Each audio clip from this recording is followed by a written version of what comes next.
guys, and welcome to my YouTube channel. My name is CeeChronicles, and thank you very much for joining me today. If you're a returning subscriber, thank you for coming along and always supporting your girl.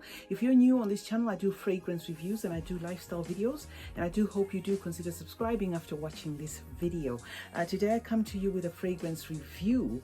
I did an unboxing of this stash by Sarah Jessica Parker some 2 weeks ago. 2 weeks to a month ago, I guess, and I've been giving this fragrance a try. Okay, now before I get into the actual fragrance, I want to give a moment, to appreciate this bottle. I think this is a work of art. I like how it's done. I like how it's beautiful, the presentation. I like that there's a little, something there, like a little pendant that says SJP. Okay, the only Sarah Jessica Parker fragrance I've used before is Lovely, and this would be my second one. So I'm going to spritz this one and tell you what I think. I do not have a piece of paper deliberately because this is quite a strong fragrance, so I can tell you what I perceive, just by spraying it, because it is quite pungent, so it stays and it is quite strong. Okay, the top notes in this one are black pepper, and it's got some sage and it's got some grapefruit, and in the mid it's got some cedar, it's got some patchouli, pistachio, and some white ginger. And in the base, it's got some mosaic woods and some vetiver and some musk. Now, this is an unusual fragrance. It is listed as unisex. And I did remember in the haul, when I did present this fragrance to you, I did tell you that it does take, some getting used to. This is a very unusual fragrance. It kind of deviates from the norm. It gives me a niche quality vibe. It's also a fragrance that I feel is best for winter or cold weather, especially for myself. I think, because I did try it out when it was cold, and it did give me a different vibe. This fragrance is dark and it's complex. It's a strong fragrance with that sharp mazoya woods and a powerful pepper, which gives it that herbal and sharpness.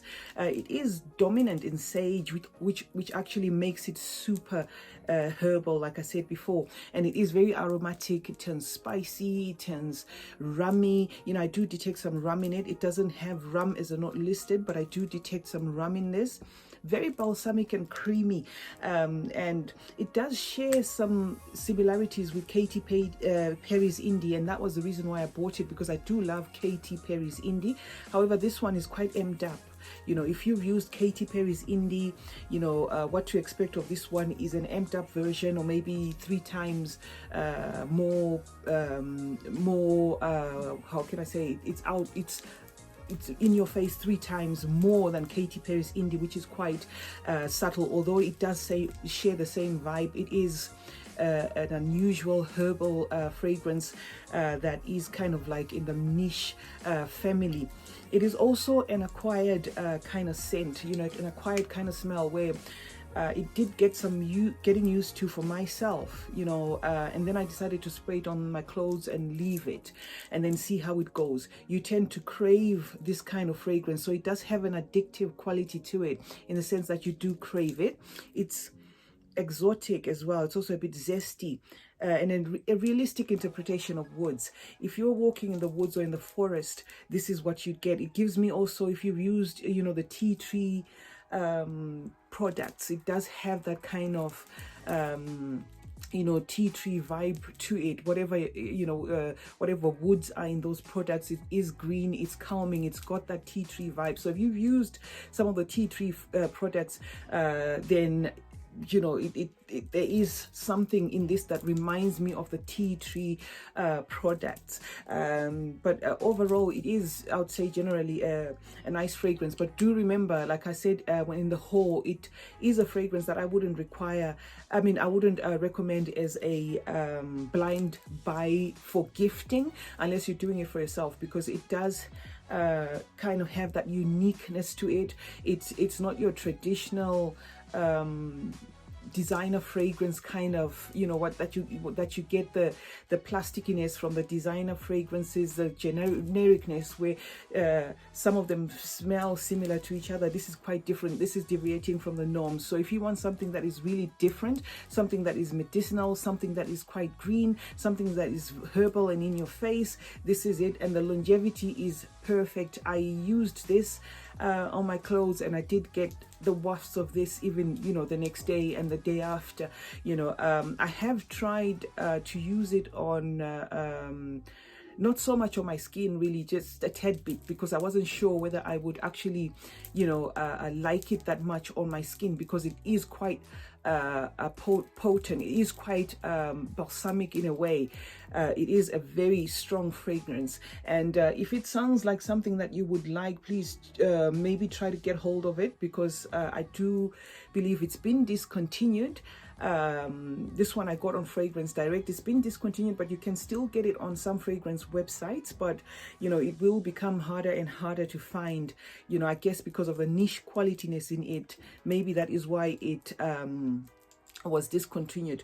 So anyway, in a nutshell, you know, like I've said, this is a fragrance that you either love or hate, but then at the same time, don't forget, like I said, it's got that addictive quality to it where you crave it. You know, after a while you just feel, oh, I wish I could just, it's got a calming effect to it as well. So you know, if you buy it and you don't like it first off, maybe it's one of those fragrances that you need to give you know, a little bit of time for you to get used to it, and for you to get out of that of being stuck in that wood polish vibe, because some people say it does have that, it does actually have that wood polish vibe to it.